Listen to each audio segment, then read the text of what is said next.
Assalamualaikum warahmatullahi wabarakatuh. Halo semuanya, selamat datang di video kami.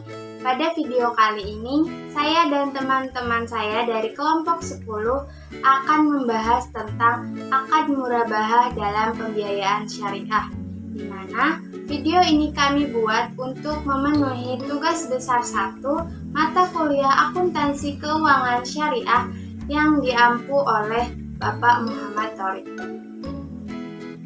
Sebelum kita membahas lebih lanjut, pertama-tama saya akan memperkenalkan anggota kelompok dari kelompok 10. Yang pertama yaitu ada saya sendiri, Lisnawati.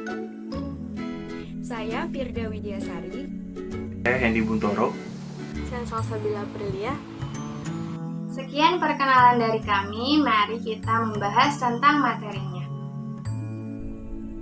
Pembahasan pertama yaitu tentang pengertian dari akad murabahah. Menurut PSAK nomor 102, murabahah adalah menjual barang dengan harga jual sebesar harga perolehan ditambah dengan keuntungan yang disepakati. Serta penjual harus mengungkapkan harga perolehan tersebut kepada pembeli. Penjualan dapat dilakukan secara tunai ataupun kredit. Pembeli dan penjual dapat melakukan tawar-menawar atas besaran margin keuntungan sehingga akhirnya diperoleh kesepakatan. Besaran keuntungan harus jelas dan harga yang sudah disepakati tidak dapat diubah. Harga beli menggunakan harga pokok, yaitu harga beli dikurangi dengan diskon pembelian. Apabila diskon diberikan setelah akad, maka diskon tersebut dapat menjadi hak pembeli atau hak penjual sesuai dengan kesepakatan mereka di awal akad.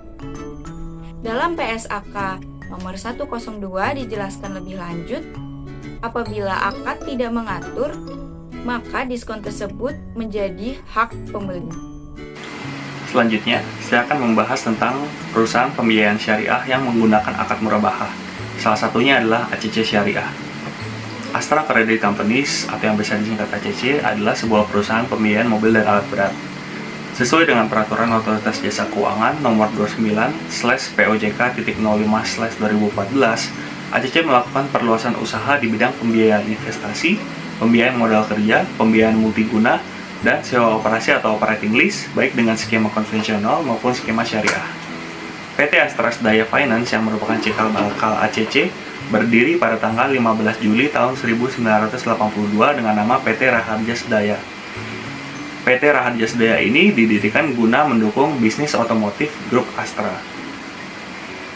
Produk yang disediakan oleh ACC Syariah diantaranya adalah ACC Syariah mobil baru, mobil bekas, dana, dan haji.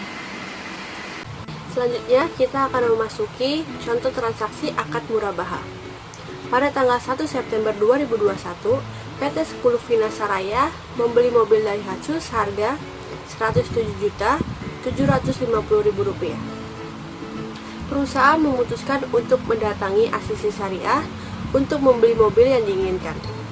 Asisi Syariah tersebut kemudian memesan mobil yang dimaksud, lalu menyerahkannya kepada kami dengan harga yang disepakati, yaitu sebesar Rp133.200.000. Dengan rincian harga Rp107.750.000 sebagai harga perolehan dan Rp25.450.000 sebagai margin. Pembayaran dilakukan secara angsuran setiap bulan selama jangka waktu 36 bulan dengan DP 20%. Selanjutnya, kita akan memasuki proses penjurnalan untuk contoh transaksi tersebut. Jurnal yang pertama adalah pada tanggal 1 September 2021 pada saat terjadinya pembelian kendaraan. Akunnya adalah vehicles yang bertambah di debit sebesar Rp133.200.000 pada cash yang berkurang di kredit sebesar Rp26.640.000 dan installment payable atau utang angsuran yang bertambah di kredit sebesar Rp106.560.000. Cash yang berkurang di kredit sebesar Rp26.640.000 adalah perhitungan dari Rp133.200.000 Rp200.000 yang merupakan harga kesepakatan beli kendaraan antara Asisi Syariah dengan perusahaan dikali dengan DP 20%.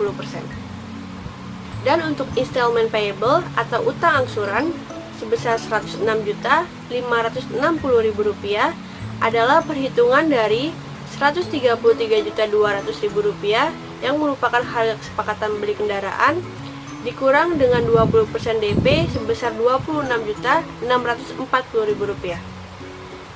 Lalu, untuk jurnal pembayaran angsuran setiap bulannya dapat dihitung dengan total angsuran semuanya sebesar Rp106.560.000 dibagi dengan 36 bulan, yaitu hasilnya adalah Rp2.960.000. Jadi, untuk jurnalnya adalah installment payable yang berkurang di debit sebesar Rp2.960.000 pada cash yang berkurang di kredit sebesar Rp2.960.000. Lalu, untuk perhitungan penyusutan, kita dapat menghitungnya dengan metode garis lurus. Untuk kendaraan mobil, itu termasuk dalam golongan 2 di pajak.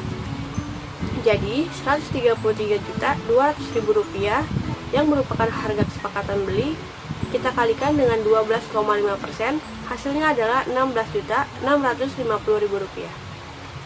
Jadi, akumulasi penyusutan tahun 2021 adalah sebesar Rp16.650.000 dibagi 12, lalu kita kalikan 4. Hasilnya adalah Rp5.550.000.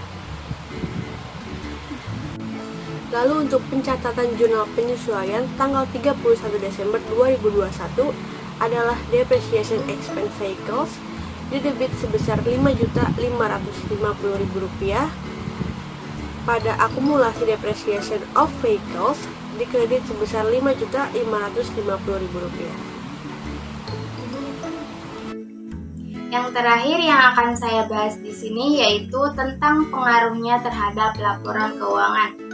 Apa aja sih yang terpengaruh dari transaksi pembelian mobil secara kredit di Asisi Syariah ini dengan menggunakan akad murabahah? Yang pertama yang akan saya bahas yaitu pengaruhnya terhadap laporan posisi keuangan perusahaan di tahun 2021. Yang pertama yang terpengaruh yaitu ada akun cash. Karena pada tanggal 1 September kita melakukan pembayaran DP yaitu sebesar Rp26.640.000 dan kita juga membayar angsuran yaitu angsuran pertama, kedua, dan ketiga di bulan ke-10, 11, dan 12 dengan nominal yang sama yaitu Rp2.960.000. Jadi kalau kita totalkan di sini totalnya yaitu Rp35.520.000, di mana ini merupakan total kredit, artinya mengurangi cash perusahaan sebesar Rp35.520.000. Yang kedua yaitu ada vehicle. Vehicle ini sendiri ya karena kita membeli mobil dicatat ke dalam laporan keuangan perusahaan itu ke akun vehicle. Nah, di sini kita membeli mobil dengan harga Rp133.200.000. Jadi, pengaruhnya terhadap laporan posisi keuangan di sini yaitu vehicle bertambah sebesar Rp133.200.000. Yang ketiga yaitu ada akun akumulasi depreciation of vehicle. Akun ini terpengaruh karena adanya jurnal penyesuaian, yaitu penyusutan atas kendaraan tersebut sebesar Rp5.550.000, di mana ini merupakan total kredit, berarti menambah ke akun akumulasi depreciation of vehicle-nya. Dan yang keempat yaitu ada installment payable. Karena kita membelinya secara kredit, maka muncullah akun ini. Ketika pembeliannya yaitu pada tanggal 1 September sebesar Rp106.560.000. Nah, karena kita ada pembayaran angsuran, jadi installment payable kita berkurang, yaitu dengan setiap bulannya Rp2.960.000 selama 3 bulan, yaitu bulan ke-10, 11, dan 12. Jadi total kreditnya hanya sebesar Rp97.680.000. di mana ini berarti menambah akun installment payable di perusahaan. Selanjutnya yaitu ada laporan laba rugi perusahaan. Yang berpengaruh ke dalam laporan laba rugi perusahaan yaitu hanya ada satu akun, Depreciation Expense Vehicle. Ini terjadi karena adanya penyesuaian di tanggal 31 Desember yaitu sebesar Rp5.550.000. Sekian pembahasan yang dapat kami sampaikan, kurang lebihnya kami mohon maaf. Wabillahi taufiq walhidayah. Wassalamualaikum warahmatullahi wabarakatuh.